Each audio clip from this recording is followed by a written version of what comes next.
আমি জানি যে তুমি সিভিল সার্ভিস ছাড়া মানে ডাব্লিউবিসিএস ছাড়া অন্য কোনো পরীক্ষায় কখনো দাওনি, Yes, sir. প্রস্তুতি নেওয়া তো দূরের কথা। তো সেটা কখন ঠিক হয়েছিল, কেন ঠিক হয়েছিল? দুটো অ্যাসপেক্ট আছে স্যার। আমার একটা মেডিকেল হিস্ট্রি আছে। আমার 11 বছর আগে কিডনি ট্রান্সপ্ল্যান্ট হয়েছিল।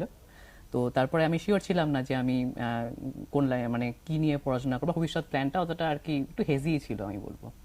সেক্ষেত্রে যেটা হয়েছিল স্যার, যে আমি দীর্ঘদিন টিউশন করতাম এবং সেক্ষেত্রে মোটামুটি সেটা দিয়ে আমার লিভিংস চলতো। তো তারপর অ্যারাউন্ড 2018 আমি ডিসাইড করি যে আমি গভর্নমেন্ট সার্ভিসের পরীক্ষায় বসবো এবং ডব্লিউবিসিএসেই যাবো। গভর্নমেন্ট সার্ভিস বলতে আমার কাছে অনলি ডব্লিউবিসিএস। তো সেই ক্ষেত্রে আমার মনে হয়েছিল যে যদি প্রিপারেশন নিতেই হয় তাহলে ডব্লিউবিসিএস এর যেটা সব থেকে ট্রাস্টওয়ার্দি এবং সব থেকে রিলায়েবল ফাউন্ডেশন, সেটা একমাত্র রাইসে গেলেই সম্ভব হবে।